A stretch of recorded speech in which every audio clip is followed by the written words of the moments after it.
Hi friend, வாங்க இன்னைக்கு நம்ம என்ன பார்க்க போறோம் அப்படின்னு சொல்லி பார்க்கலாம். அதுக்கு முன்னாடி எல்லோரும் நல்லா இருக்கீங்களா சொந்தங்களே? வாங்க பேசலாம். வீட்டுல நம்ம பெண்கள் எல்லாம் நம்ம சும்மா தாங்க இருக்கிறேன், வீட்டுல வேலையில சும்மா தான் இருக்கேன். எங்கெங்க வேலைக்கு போக முடியுது? வேலைக்கெல்லாம் போக முடியலைங்க. பிள்ளைங்களை பார்க்கணும், வீட்டு சமைக்கணும், அப்படி நிறைய வேலைகள் இருக்குது. அதை பாக்குறதுக்கே சரியா இருக்குதுங்க.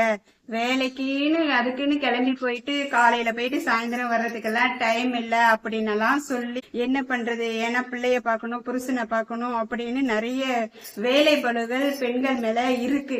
அதனால அவங்கள வெளியே வேலைக்கு போக முடியாத சூழ்நிலை, தடுக்குது அந்த சூழ்நிலை சரிங்களா?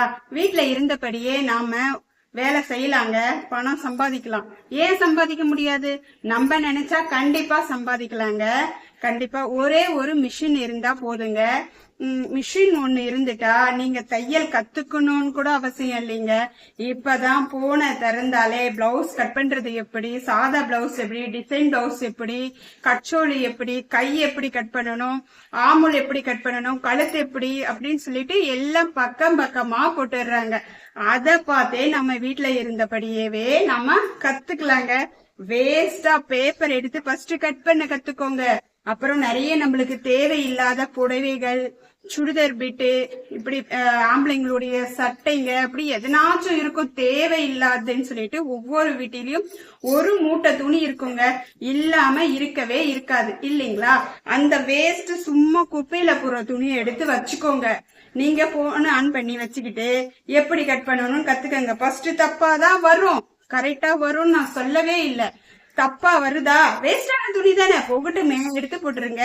மறுபடியும் நீங்க ட்ரை பண்ணிக்கிட்டே இருங்க. கண்டிப்பா உங்களால முடியுங்க. ஒரு வாட்டிக்கு கரெக்டா வந்துருச்சா அடுத்தடுத்துக்கு உங்களுக்கு அது அப்படியே ஃபாலோ ஆயிட்டே இருக்கும். ஏன்னா எப்படி செஞ்சா கரெக்டா வருதுன்னு பல தப்பு செஞ்சுதான் கத்துக்க முடியும். எந்த வேலையா இருந்தாலும் தப்பே நடக்காம ஒரு வேலையை கத்துக்க முடியாது இல்லைங்களா? அது போல நீங்க ட்ரை பண்ணி பாத்துக்கலாம். அப்படியும் இல்லையா, ஒரே ஒரு பேப்பரும் பேனாவும் எடுத்து இந்த வீட்டில் பழைய துணிகள், கிழிஞ்ச துணி, சேரி ஓரடிக்கிறது, இது கிழிஞ்சது ஏதாவது தைக்கிறது, அப்ப மேல் தையல் அடிக்கிறது, புதுசா இப்பெல்லாம் சுடிதார் எல்லாம் ரெடிமேட்ல வந்துருச்சு, மேல் தையல் அடிக்கிறது, இப்படி எல்லாம் எடுத்துட்டு வருவாங்க. ஒரு போர்டு எழுதி போட்டுருங்க வாசல்ல. அவ்வளவுதாங்க. வீட்டுல இருந்தபடியே கண்டிப்பா 20 ரூபாங்க நான் வாங்குறது. ஒரு சேரி ஓரம் அடிக்கிறதுக்கு 20 ரூபாய் வாங்குறேன். 20 ரூபான்னு ஒரு 4 புடவை கொடுத்தாங்கன்னா கூட உங்களுக்கு இந்த காசு வந்துருது இல்லையா? 4 புடவை ஓரடிக்க இவ்வளவு நேரம் ஆகும்னு நினைக்கிறீங்க? குறைஞ்சபட்சம் அரைவர் போதுங்க. அப்படியே புதுசா ட்ரெயின் பண்றவங்களா இருந்தாலும் 1 மணி நேரம் ஆகுமா? 1 மணி நேரத்துல 80 ரூபாய் வருமா? ஒரு 4-5 புடவை 100 ரூபாய் வீட்டுல இருந்தபடியே சம்பாதிக்கலாம். கிழிஞ்சதா இருந்தாலும் இப்பெல்லாம் ஒரு சின்ன தையல் போட்டா கூட கிழிஞ்சது தைக்கிறதுக்கு 20 ரூபாய் வாங்குறோம் இல்லைங்களா? நீங்க யாருக்கோ போய் கொடுத்து அத 2 வாட்டிக்கு தெரியணும். ஃபர்ஸ்ட் போய் கொடுத்துட்டு வரணும், அப்புறம் அவங்க எப்ப வர சொல்றாங்களோ போகணும். அவங்க தைக்கிறதுக்கு இன்னும் தைக்கலீங்க, டைம் இல்ல, அப்புறம் தைக்கிறேன் அப்படின்னு ஏதாச்சும் அவங்க ஆன்சர் சொல்லுவாங்க. அதையும் நீங்க வாங்கிட்டு சரி கொஞ்ச நேரம் கழிச்சு திருப்பின்னு போய் வாங்கிட்டு வந்து வைக்கணும் இல்லைங்களா? பிள்ளைங்களது ஏதாவது கிழிஞ்சிருந்தாலோ, நம்மளது கிழிஞ்சிருந்தாலோ, ஹஸ்பண்ட் இது கிழிஞ்சிருந்தாலோ, அப்படி சொல்ல வரேன் நான். ஏன் நாம அப்படி போகணும்?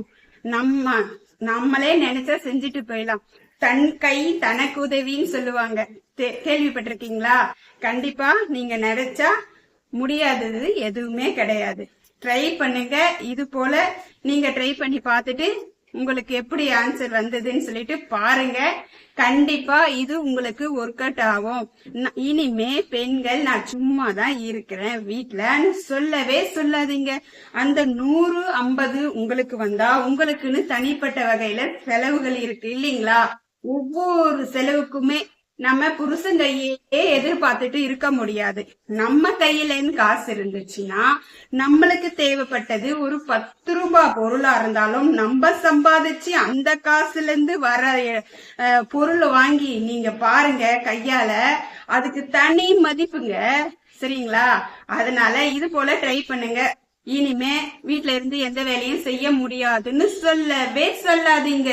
முடியாதுன்ற சொல் முட்டாளுக்கு சொந்தமானது. முடியும்னு ட்ரை பண்ணி பாருங்க, முடிச்சு காட்டுங்க. ஓகேவா? இதுதான் ரஞ்சினியுடைய அட்வைஸ். உங்களுக்கு எப்படி பிடிச்சிருந்தா லைக் பண்ணுங்க, ஷேர் பண்ணுங்க, கமெண்ட் பண்ணுங்க. எங்க சேனல் வீடியோ எல்லாம் சப்ஸ்கிரைப் பண்ணிட்டு வீடியோ பாருங்க சொந்தங்களே. இது போல உங்களுக்கு வேற ஏதாவது டவுட் இருந்தா கேளுங்க கமெண்ட் பாக்ஸ்ல. அடுத்த வீடியோ போடுறேன் உங்களுக்காக. ஓகேவா சொந்தங்களே? வீடியோ பார்த்ததுக்கு தேங்க்யூ. பாய் சொந்தங்களே.